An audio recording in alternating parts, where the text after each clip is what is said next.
sais pas si on le perçoit bien, là de temps en temps le rythme des cris s'accélère. En général c'est quand elles sont près d'un obstacle ou qu'elles ont repéré quelque chose, qu'elles ont besoin d'une information plus précise, plus rapide.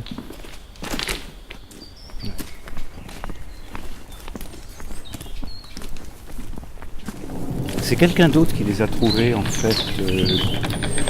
Quelqu'un qui était à la fois cataphile et qui s'intéressait aux chauves-souris. Donc en allant chercher une entrée des catacombes, il a entendu crier et lui a fait attention.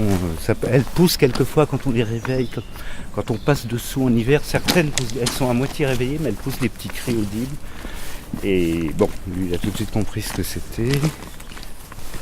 Et donc il y en avait à peu près, je crois, le même nombre qu'en ce moment. Et il y avait encore des circulations régulières de trains sur la voie. Il n'y avait pas de train de voyageurs, mais il y avait un petit trafic qui s'est totalement interrompu en 1993. Et là, l'effectif de chauves-souris a commencé à grimper, jusqu'à atteindre à peu près 1500 bêtes. Et depuis, ça décroît régulièrement.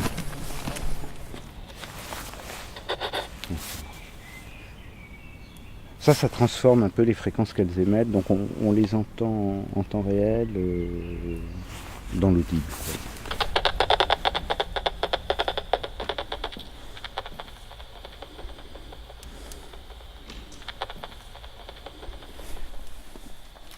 Donc ce qu'on a entendu, ce sont les signaux de ce qu'on a d'écholocation, donc le système de sonar avec lequel elles se dirigent et surtout avec lequel elles repèrent leur proie.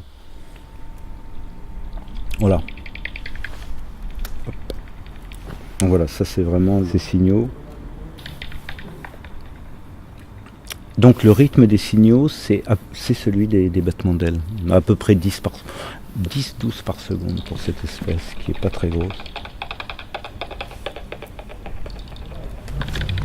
Là, il y a eu ce qu'on appelle dans notre jargon un buzz, c'est-à-dire quand les cris s'accélèrent au moment d'une capture. Ça se voit à l'écran, mais je ne l'ai pas figé assez vite. Et là, on a décidé nous de la mettre en Ile-de-France sur le premier niveau de menace, quoi. Pas extrêmement menacée.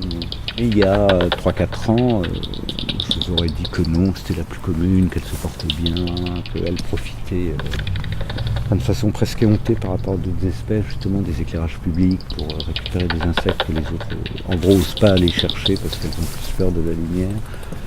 Et puis, voilà, malheureusement, elle a l'air de baisser quand même.